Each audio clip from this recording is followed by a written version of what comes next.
Hello, hello, and welcome everyone for joining us this evening.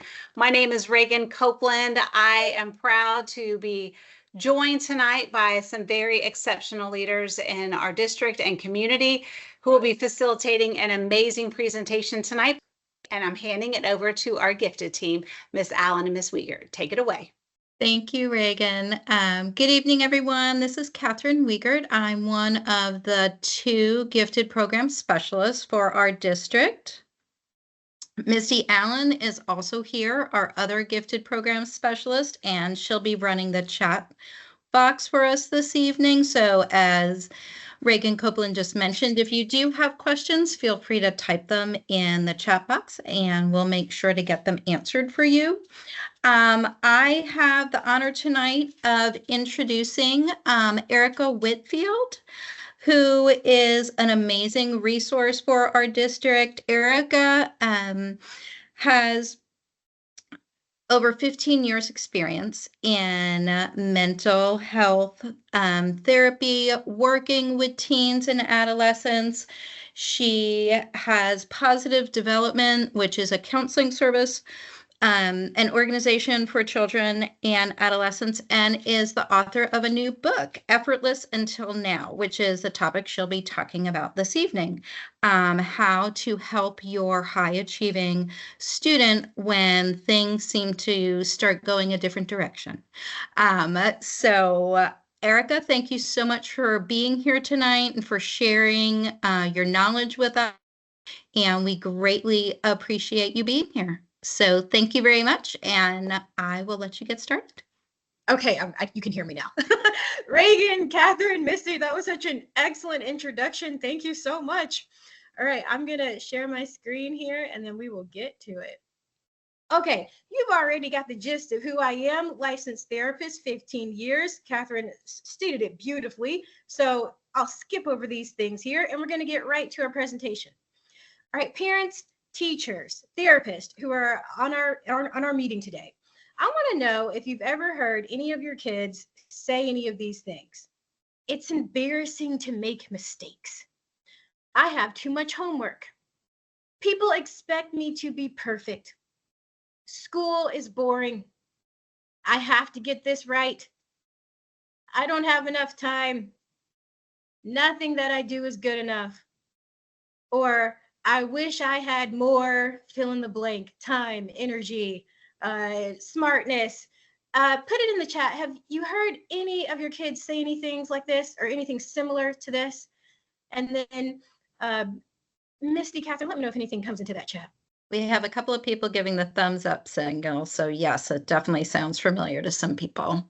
Yeah, definitely. So if you have a student, a child who is a high performer, a gifted student, a high performer, we all know that these are some of the things that they can often struggle with. Feeling like there's not enough time, feeling like there's too much to do. If you're a high performing adult, you probably said some of these things too. So in our presentation today, we're going to talk about how to help our kids work through these challenges so that they can show up and feel more confident and happier. All right, but first, let's talk about why some of these things start happening. Why are our kids so stressed out? Why are they losing motivation? Why are their grades starting to decline? I'm going to go over a few things here, and then if there's anything that you parents want to share in the chat, feel free to do so, and let's make this as interactive as possible. So the first thing that I want to bring to your attention is that the idea of burnout. Some of our kids are burning out. When, a lot of the kids, when they come into therapy and they talk with me, they talk about how in elementary school it was so much fun and they got to be pulled out of their classes and work on these really fun projects. And the pattern that I'm hearing now from them is that when they get older, sometimes it seems like the work just starts to get a bit more difficult and tedious versus interactive and fun. Now, kudos to the teachers who are in middle school and high school and still making these projects things that our kids are interested in. I definitely want to tip my hat to you. But the general gist of the kids, they're saying like, it's just not as fun as it used to be.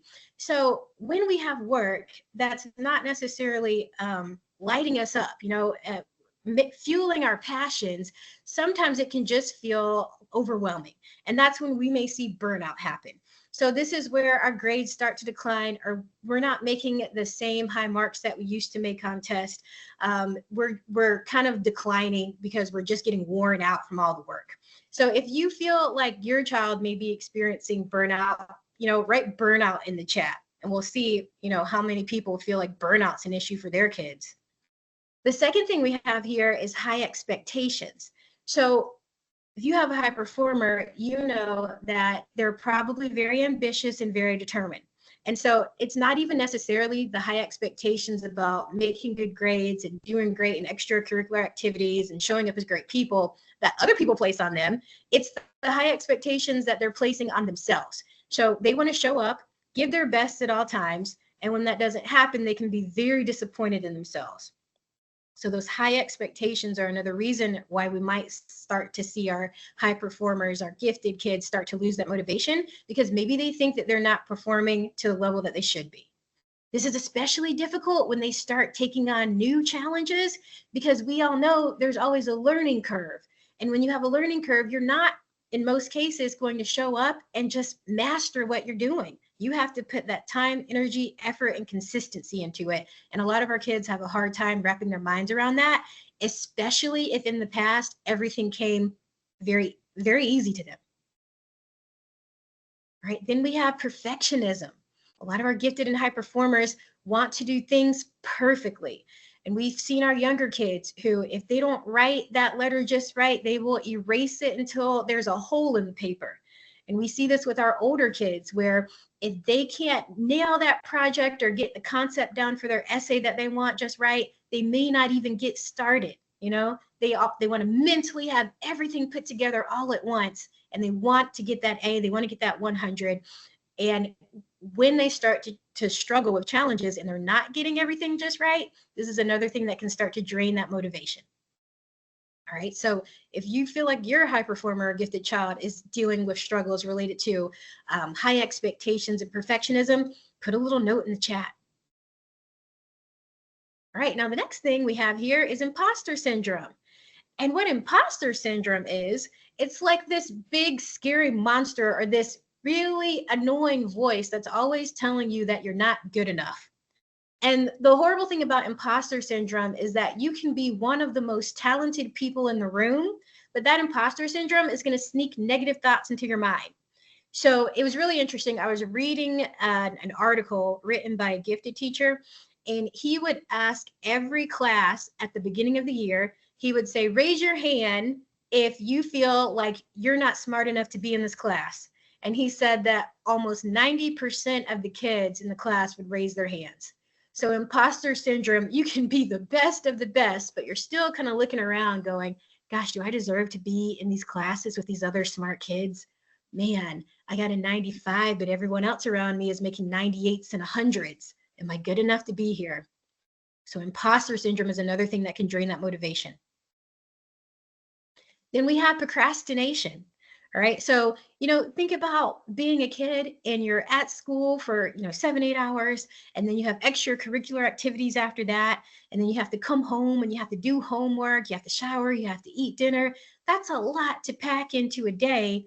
And then think about the fact that you're doing this every single weekday. And so they need their time to decompress and unwind. And sometimes they take a little too much time, and that can turn into procrastination, where they're just putting it off. I'll do that later. I'll do that next week.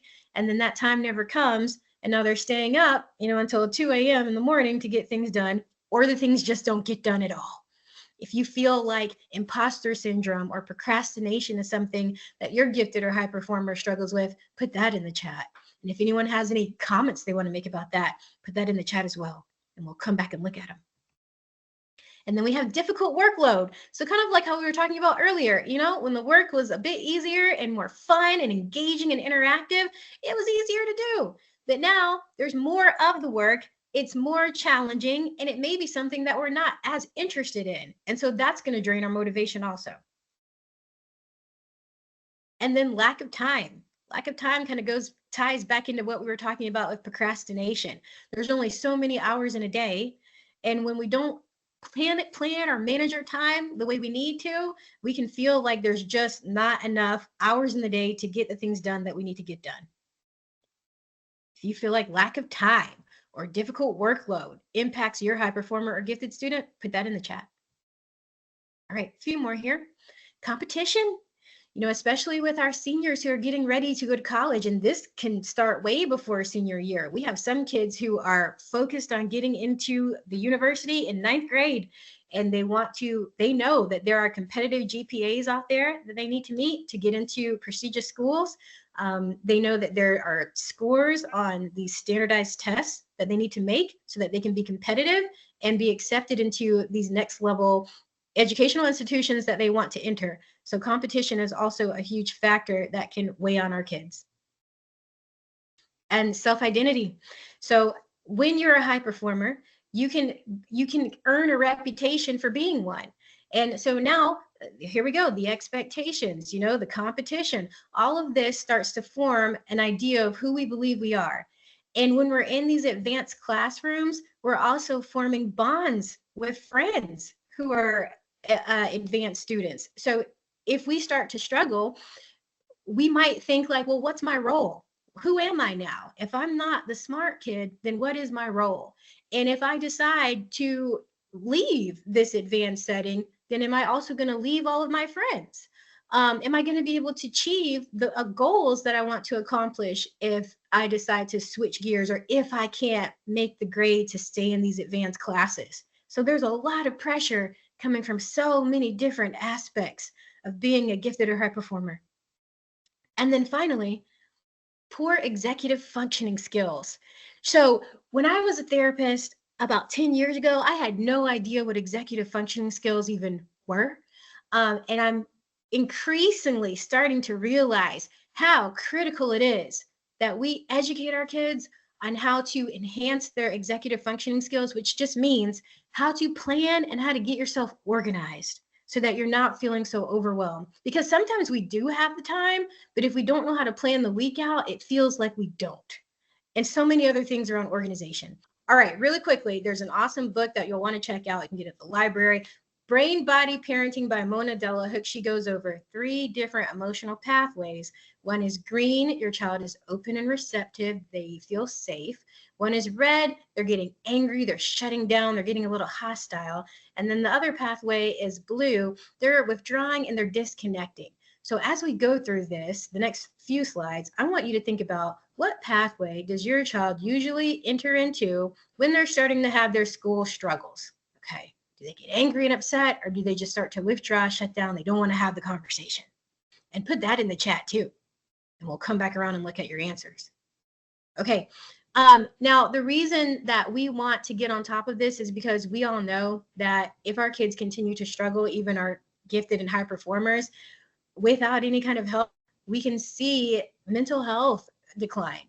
So things like high stress and mood swings, declining grades, problems with focusing, harmful perfectionism, doubting their abilities, like our 2nd grader, that someone mentioned, fear of failure, sleep issues, social problems. We all know our high performers don't even like to ask for help. And so that can turn into things like anxiety and panic attacks, depression, self-harm, not wanting to go to school. That's very common. And I will tell you, parents, keep your eye on it. You really want to put boundaries around those break days. I definitely am pro give your kid a break. Okay. Let them have a day if they need it, but be careful. If you're entering into, week 1, a full week of not going to school, that's a big red flag that they need to go ahead and get some help, because that's probably going to turn into 2 weeks and then 3 weeks. And it's usually around the 3rd week that the parents will contact me for help. So go ahead and start recognizing those warning signs early. All right. Now, when our kids get really overwhelmed and stressed out, they're losing that motivation, the schoolwork is starting to pile up, I want you to think about trauma responses, because they're really having like a trauma response when they start having like the anxiety and the depression and the panic attacks. They're having trauma responses. And so I want you to think about, like, what response does your child show? Do they show that flight response? And flight means you run away from the problem. So when we think about our kids and schoolwork and running away from the problem, are you seeing things like they're looking for escapes, like they're playing the video game for hours on end when they really should be doing their work. Or maybe your child loves to paint and she's deciding to like work on a personal passion project instead of like make up all of the world history assignments that are due. Or they're just doing anything to avoid the work that's in front of them. They could be displaying that flight response. If you think that your child displays that flight response, put that in the chat. Only if you feel comfortable. Only put in the chat what you feel comfortable putting in there. Then there's the freeze response. And this is when the work gets so overwhelming that our kids just feel paralyzed. There's so much to do that they don't even know how to get started. They don't know what's most important. They don't know how to prioritize what needs to be done now versus later. And so nothing gets done. So if you feel like your child goes into that freeze response often, put that in the chat. All right. The fawn response. Now, the fawn response means that we're going to say whatever we need to say to just avoid conflict. Okay. So when we ask our kids if they've studied for that chemistry test, they're going to say, oh, yeah, I did that. Sure. Or if we say, did you turn that assignment in to the teacher? And they're like, yeah, I turned that in. She just hasn't graded it yet. That's why there's no grade in the system. All right. Now, sometimes that's legit. So please, like sometimes that is real. But if it's gone on like weeks and you've literally like emailed the teacher and the teacher's like, no, I didn't get it, then yeah, your child may be displaying that fawn response, which is they're just going to say what they need to say to avoid addressing the issues. So if you feel like your child just kind of wants to people please the problem away, put that in the chat. And then finally, we have the fight response. And so this is where, any of these responses actually can be used in healthy ways, but I think this is the only one where I showed a healthy way it can be used. So the fight response in a healthy way could look like, you know what, I'm going to push through, I'm going to do as much work as I can, and I'm going to, turn in what I can. But an unhealthy version of the fight response would be your kids get angry when you ask them about their work in their school. They get aggressive. They start just acting very uncharacteristic of themselves, and they get a little agitated or very agitated. And so the fight response is us just trying to really it's a coping strategy. It's a coping strategy of I'm going to fight back to make this bad situation go away because I don't want to talk about it. So what we're going to talk about today is something that often gets overlooked in helping our gifted and high performers. We're going to talk about executive functioning skills to help our kids push through and find that motivation again. Because here's the thing. We tell our kids this stuff that you see here all the time. We say, you need to get organized. You need to plan that project out. You need to make a list so you can stop forgetting. You need to calm down. It's going to be okay. You need to get started. When are you going to do this? It's Sunday afternoon. Are you going to wait until the last minute to do this thing? And you need to stay focused. Get off your phone. Stop playing video games. Focus on your work.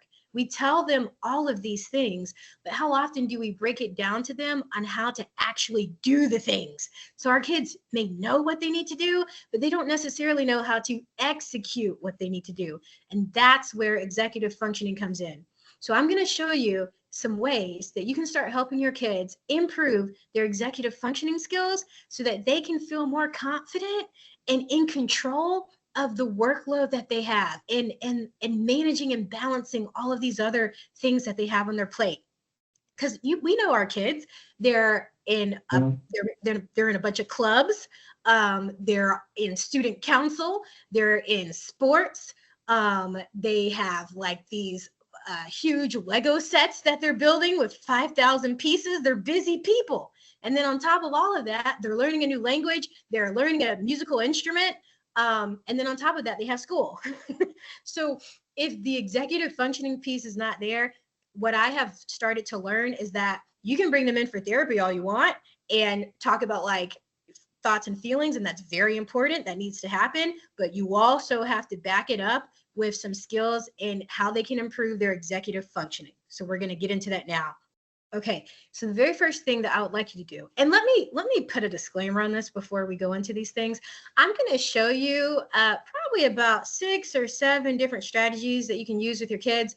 Please don't try to overwhelm them with all of these strategies. Pick one. Pick one thing and then practice that one thing. I'm going to say for 6 months minimum. And because what will happen is if you try to give them too many strategies at one time, it all just kind of falls flat because then that becomes overwhelming. And I think a lot of the times why our own kids don't reach their goals or have the success that they want is because their attention is too scattered. So we want to focus on one thing. I'm going to show you several strategies. I want you to pick one and then put all your attention and focus into helping them enhance that one strategy. Then once they master that, it might not be until next year. Then come back and pull another one in there. And that's how you really want to approach this. Okay. All right. The first thing that I'd like you to do is get with your kids. Now, you want to do this when there's the time to do it and when they're in that green pathway, when they're regulated. Don't do this if they're withdrawing because they're not going to talk. And don't do this when they're in the red because they're angry. Like give them a snack first or something, and then you can revisit this. All right. I want you to have them study their time. So what does that mean? Get a planner out that has the hours in a day. And then what I want you to do is I want you to work with them and map out how they are spending the hours in their day, because that's the foundation of what we need. Before we even know like how we're going to organize ourselves and get things done, we need to know like how much time are we really working with here. So we're going to study our time. And this is an example of one that I see often. So we've got from 7 to 2, let's say this is a high schooler, they're in school. All right. So nothing outside of school is going to be happening here. All right, around 4 to 6 is probably going to be like some track practice, basketball, lacrosse, you name it. We're going to do our sports or extracurriculars. And then we need to look at like, okay, what time do we need to be in bed? So this person wanted to be in bed by 11. And then that's when we're going to start figuring out where we're going to plug in all these other things that we need to get done. And as you can see, it's not a lot of time left, you know? So if we're going to put homework from 8 to 10, and you know, we're only looking at like what, 1, 2, 3, 4 hours of free time. And then think about your younger kiddos. They're going to be in bed by what, like 8 or 9? And so they have even less time, less work. So that's good. Hopefully that balances out, but less time, nevertheless. Okay, so put this together and let this be your framework. You know, how much time are we really working with here? Because there's going to be extra things that come up through the week and they need to know where and how they're going to plug it in. There's a great book called Atomic Habits by James Clear, and he talks about the fact that we are more likely to get things done if we know the day we're going to do it, the time we're going to do it, and the location that we're going to do it. We'll talk about that a little bit more later. All right, let's go into our first skill. Our first skill is that let's create a visual routine, okay? And it's so easy to do this. A visual routine, get out a piece of paper, and then have them just write down what they need to do to get ready in the morning. That's it, okay?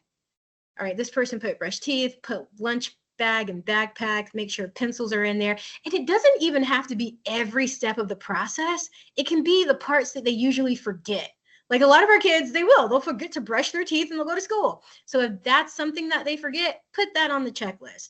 If they forget to like put their lunch bag in their backpack, then that goes on the checklist. It doesn't have to be everything, but the main things that they usually forget, we're going to put that in written form, a visual where they can easily see it. And then when you have a system like this, forgetting things starts to become extremely difficult. I use a routine app myself, and I have a horrible working memory. But every time I pull that list up on my phone, I never forget anything because I visually checked everything off. Erica, there's a really good question in the chat. Sure. Should it be the child who is making the list? Ideally, yes. But here's the thing. Our kids are not going to take us seriously unless we take this seriously. So a few comments on that. If you feel like you're going to tell your child to make a list and they're not going to make the list, well, that's probably what's going to happen because they're probably just going, oh yeah, that's mom, dad, or my caregiver just telling me what to do again. It's going to go in one ear and come out of the other. So my suggestion is sit down with them and you can co-create this list together when they're in the green, when they're regulated, co-create the list together. Another thing I like to do is when my child, I have an entire list of things that I would like my child to do, and maybe he hasn't done them. And so whenever he comes to me and he wants something, I'll say, okay, hold on one second. Let me check my list. And I'll say, all right, well, you haven't made that to-do list I've been asking you to make. So if you want this thing that you want, go make that list, put it on your door, and then sure, you got it. So get creative. Get creative with your kids if you feel like just telling them to do something isn't going to work, because you're right, it probably won't. Think about it. They've got so much on their minds and they're tired. So just hearing us tell them to do something else is probably going to fall flat. So do it with them, or have some kind of process in place to make sure that they actually follow through with it. All right, so you're going to do that morning list, and then you might just want to start with that. But if you do that list and that's working, go ahead and make an evening checklist too. And these are the things that they're going to do the night before the next day of school. All right. And then here's the great thing about it. Now you don't have to tell them. You don't have to sound like a broken record and say, did you do your homework? Did you pack up your backpack? Did you set out your clothes? Did you pack up your sports bag? Did you charge your phone up? The only thing you have to say now is go check your list. Did you do everything on the list? Okay, great. All right. Oh, you didn't? Okay, go do the list. And then it takes a lot of the work off of you in the long run. Okay. Once you have your morning checklist and your evening checklist put together, you officially have a daily routine. And so these are the things that our kids are going to look at, serve as visuals to help them manage the stressors of the day. Expect some pushback, especially if you have teenagers. They're going to roll their eyes. They're going to say, I don't need to do that. I'll remember it. Here's the thing. Even those of us that have great memories, when additional things come up that aren't the usual, like maybe there's like something exciting going on or unexpected or something stressful just happened and it's kind of changed up our routines, we can easily forget things that we always remember. So a visual routine is something that we can always fall back on and get us back on track when life starts to get a little crazy. And that's your daily routine. It's just a written list of things that they're going to write out so that they don't forget the main things that they need to do. There's free routine apps that you can have the older kids download. I like to use this free one. It's called Routine Flow. And it literally, like, it will set a little alarm and it'll say, it's time for you to start your routine. And it'll walk you through the entire thing. So whatever works best for you and your family. Okay. The second thing that we want to do when our kids start to get really stressed that I've found is super helpful. And by the way, every single thing I'm showing you, I do myself. And and life has changed tremendously. Tremendously since I've been doing all of these things. All right, brain dump. How does a brain dump work? Why this? Okay, let me tell you why it's important first. This is important because there's only so much that our brains can hold. Okay. So we've got the usual things that we need to do, and then we have all the extra things that we need to do. And your brain will make you prioritize what it thinks is most important in the moment. So depending on where you are and what's going on and who's talking to you, that's what your brain is going to prioritize. So what we want to do is get all of these different things that we need to get done, the studying, the projects, the homework assignments, the extra practice that we're going to have later on in the week. Let's get that out of our head and let a piece of paper hold it so that we now know that all of those things are safe and we won't forget them. An example, let's say one of our kiddos has a test on Friday. They need field trip money. There's drama with a friend. They need to call that friend up and figure out what's going on. Tutoring on Thursday, that's a new thing. They don't usually do that. There's an extra soccer practice this Friday, and they need to talk to mom about breakfast because one of my kiddos said that the last breakfast, it was kind of gross and they really want to have a sit-down conversation with their parent about that. Okay, so that's a lot to try to keep in your mind.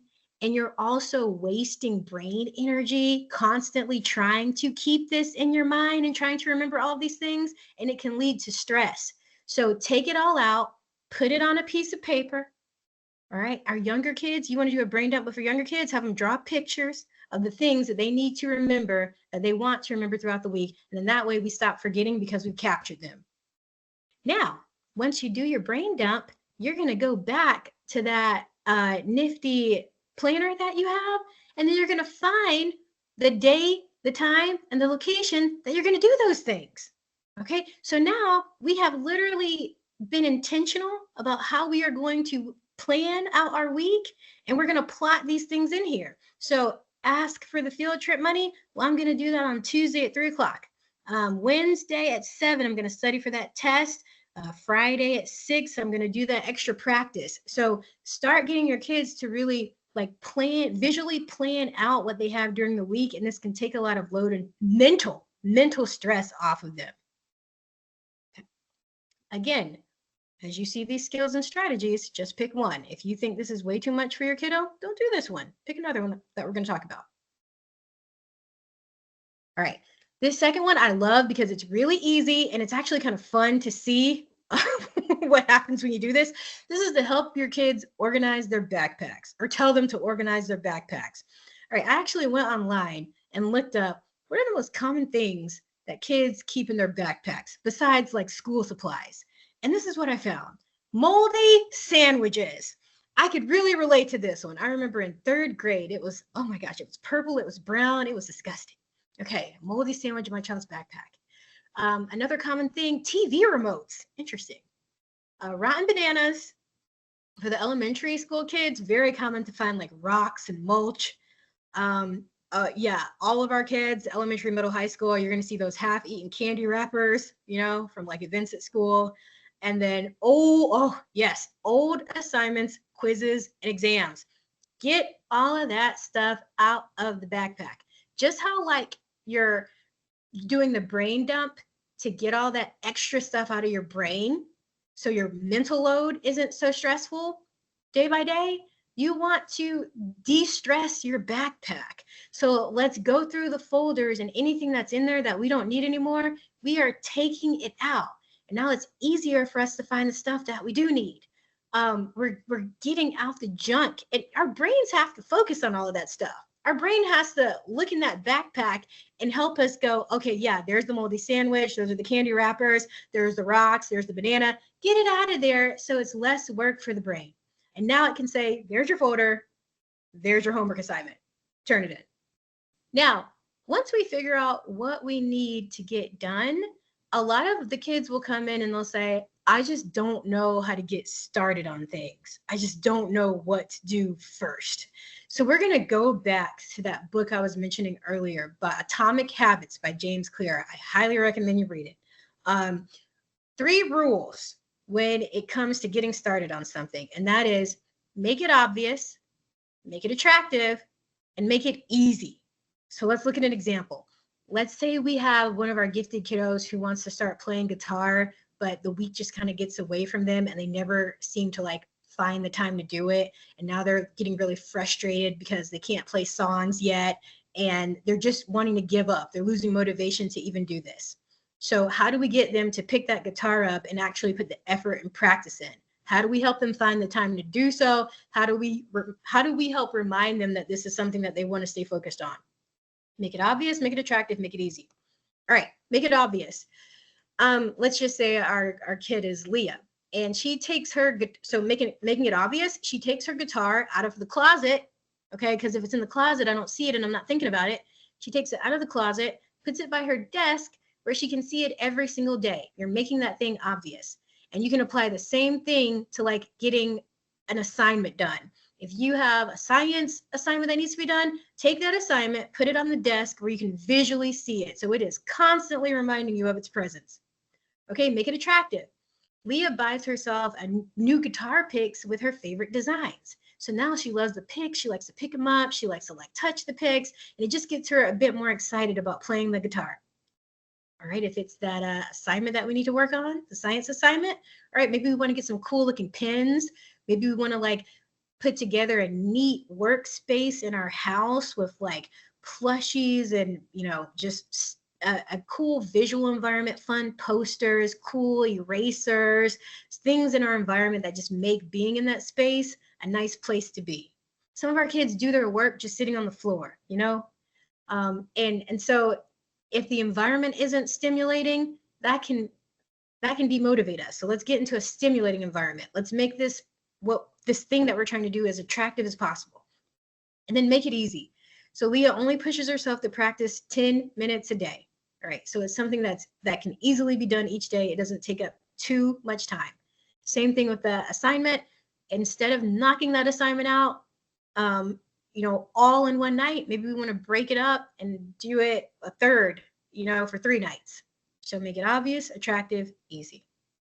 Some kids will come in and say, well, once I get started, I can't keep my focus. I get distracted too easily. Like I start picking up my phone and texting my friends, or maybe I'm not even talking to my friends. I'm literally like trying to look up stuff for the assignment, but then like a notification will pop up and then I'll get sidetracked.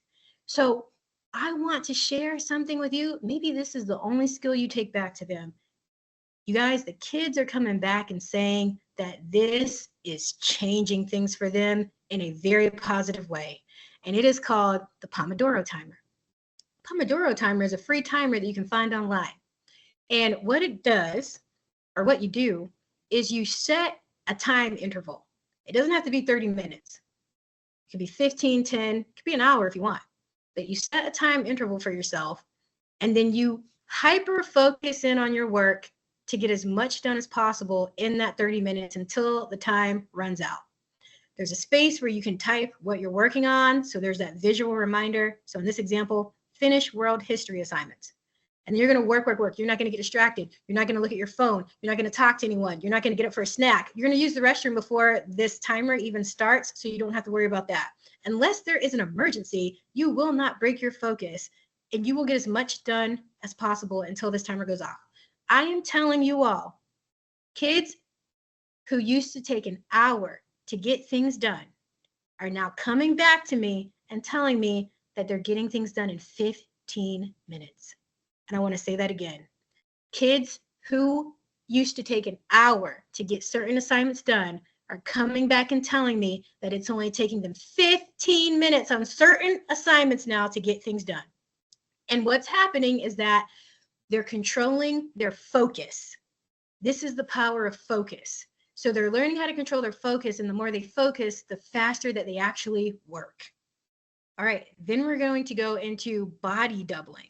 All right, now what body doubling is, well, again, let me back up and talk about why it's important. So, imagine it's the end of the day, you have a lot of work to do, you don't feel like doing it, and then you've got to do it alone, all right? And that can be very demotivating.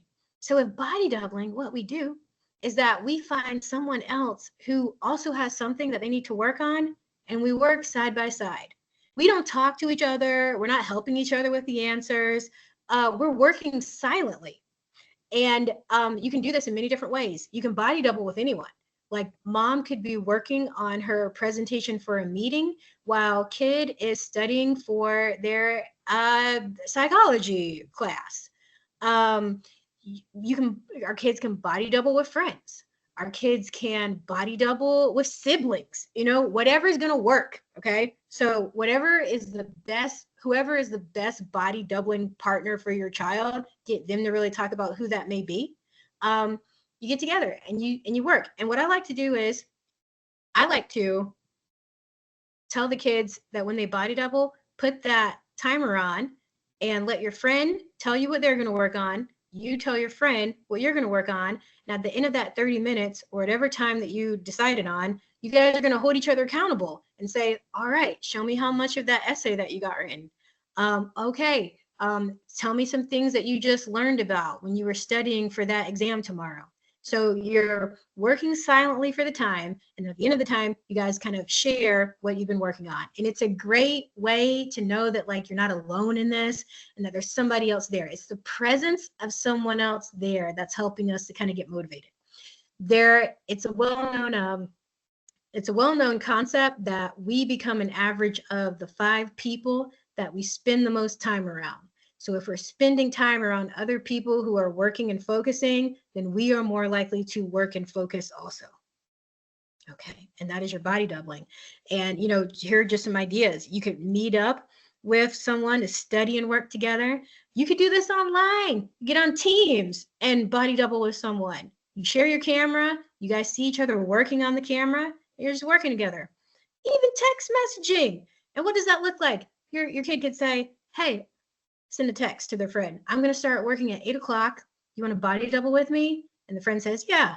All right, let's work for 30 minutes and then let's text each other and then see like what all we were able to get done. So it's that easy, body doubling. Okay, and then our final thing, and then we'll do some questions here for our last 5 minutes. A gratitude list.